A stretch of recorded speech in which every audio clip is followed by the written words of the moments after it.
Tukiendelea pale tulipoishia, shahidi wa upande wa mashtaka katika kesi ya uhaini ya Tundu Antipas Lissu leo, shahidi wa siri ambaye jina lake na sura yake imefichwa, ambaye mahakamani alitambulika kwa jina la P pekee, aliendelea kutoa ushahidi kuhusu mkutano wa Chadema wa tarehe 3 Aprili mwaka 2025 na nyenzo za video ambazo baadaye zilikabidhiwa kwa polisi. Shahidi huyo wa siri aliambia mahakama kuwa mkutano huo ulidumu kwa takriban masaa matatu na ulirushwa hewani moja kwa moja na Jambo TV.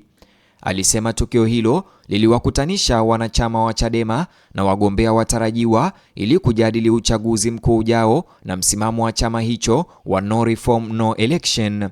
Kwa mujibu wa shahidi huyo wa siri, alikumbuka viongozi watatu wa ngazi ya juu wa Chadema wakizungumza katika mkutano huo: mwenyekiti Tundu Lissu, makamu mwenyekiti John Heche na katibu mkuu John Mnyika. Alisema ujumbe mkuu alioukumbuka ni kwamba Chadema haitashiriki katika uchaguzi bila kuwepo kwa mageuzi. Upande wa mashtaka kisha ulielekeza nguvu zake mahususi kwenye kauli zinazodaiwa kutolewa na Tundu Lissu. Shahidi aliambia mahakama kuwa Tundu Lissu alizungumzia kuzuia uchaguzi na kwamba alikumbuka Tundu Lissu akitumia maneno mazito: tutazuia uchaguzi huu na tutatikisa mambo. Mtazamaji, like video hii kisha subscribe kabla tuendelee. Upande wa mashtaka uliuliza kuhusu hali ya vifaa vilivyotumika kurekodi tukio hilo, na shahidi alisema vifaa hivyo vilikuwa vikifanya kazi vizuri. Alieleza kuwa lengo la matangazo hayo ya moja kwa moja lilikuwa tu kuhabarisha umma. Shahidi huyo pia aliulizwa kuhusu kilichotokea baada ya matangazo hayo ya saa 3. Alisema hatimaye waandishi wa habari waliombwa kuondoka eneo la tukio kwa sababu viongozi wa Chadema walitaka kujadili masuala ya ndani kwa faragha na siri. Upande wa mashtaka kisha ulirejea kwenye tarehe 7 Aprili, siku 4 baada ya mkutano huo. Shahidi huyo wa siri alisema alikuwa Dodoma kwa ajili ya kazi wakati alipopokea simu kutoka kwa bosi wake ambaye alimtaja wakati wa sehemu hiyo ya ushahidi kama John Marwa.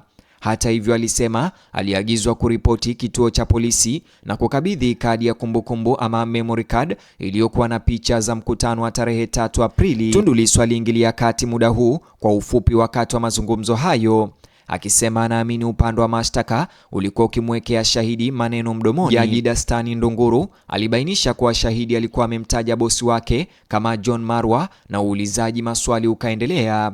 Shahidi alieleza kuwa picha zilizorekodiwa na kamera zao zilikuwa zikihifadhiwa kiautomatiki kwenye kadi za kumbukumbu ama memory card. Alisema alienda kituo cha polisi mjini Dodoma akakabidhi vifaa kwa afisa aliyekuwa akichukua maelezo yake na kusaini hati ya makabidhiano. Upande wa mashtaka pia ulimtaka shahidi aeleze jinsi Tundu Lissu alivyokuwa amevalia katika mkutano wa tarehe 3 Aprili.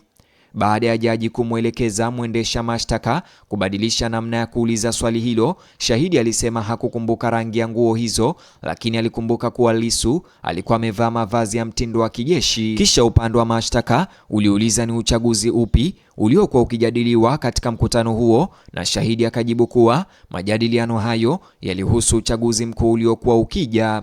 Upande wa mashtaka ulimaliza kumhoji shahidi wa siri na mahakama ikampa nafasi Tundu Lissu kufanya maswali ya dodoso. Badala ya kuanza moja kwa moja kupinga kauli zilizodaiwa kutolewa na shahidi huyo, Lissu alianza kwa kuweka wazi uhusiano wa muda mrefu wa kikazi kati ya shahidi huyo, Jambo TV na yeye mwenyewe. Tundu Lissu aliuliza kama Jambo TV ilikuwa imefanya kazi naye kwa muda mrefu. Kisha Tundu Lissu aliuliza kama kituo hicho cha Jambo TV kilikuwa kikiripoti mikutano yake sehemu mbalimbali nchini Tanzania. Kwa mara nyingine shahidi alikubali.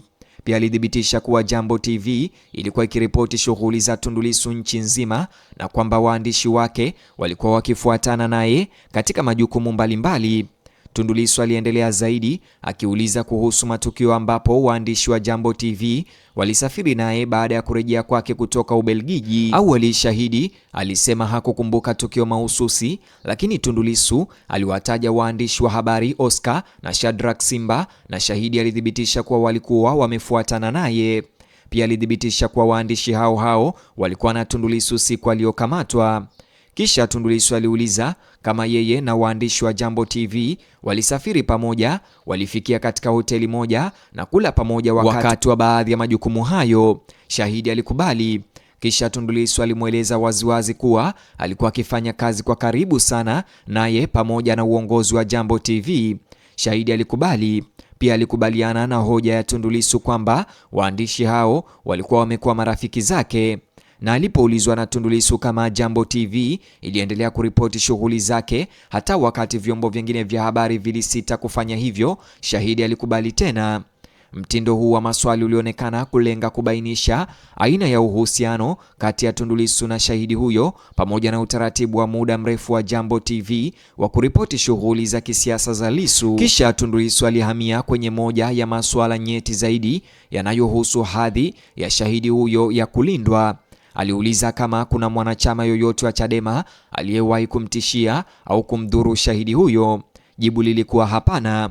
Kisha Tundu Lissu aliuliza kama baada ya Jambo TV kurusha hewani mkutano wa tarehe 3 Aprili, shahidi huyo aliwahi kutoa taarifa kwa mtu yoyote, askari polisi au mamlaka ya serikali kwamba alikuwa ametishiwa. Kwa mara nyingine shahidi alisema hapana. Lissu alipouliza iwapo shahidi huyo aliogopa kutoa ushahidi waziwazi mahakamani, jibu lake lilibadilika.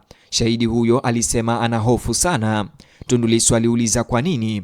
Shahidi alieleza kuwa suala hilo ni nyeti na kwamba ingawa huenda viongozi wa kisiasa wasiwe na tatizo, watu wengine wanaweza kuitikia tofauti. Tundu Lissu alionyesha kuwepo kwa utata kati ya majibu hayo mawili, kwamba shahidi alisema hajawahi kutishiwa na mwanachama wa Chadema, huku akisema pia ana hofu ya kutoa ushahidi hadharani. Shahidi alisisitiza kuwa wasiwasi wake ulitokana na unyeti wa kesi hiyo. Mabadilishano haya ya maneno ni muhimu sana kwa sababu upande wa mashtaka ulikuwa umeomba ulinzi kwa ajili ya shahidi na hata kufikia kufichwa sura yake na jina, ukizingatia hofu ya kuwepo kwa vitisho vinavyoweza kutokea. Hata hivyo, wakati wa kuhojiwa na upande wa utetezi, shahidi aliambia mahakama kuwa hakuwahi kuripoti kupokea tishio lolote kutoka kwa mwanachama wa Chadema. Kisha Tundu Lissu alielekeza umakini wake kwenye maelezo ya maandishi ya shahidi. Aliuliza kama maelezo hayo yalikuwa yameandikwa na mkaguzi aliyeitwa Andrew.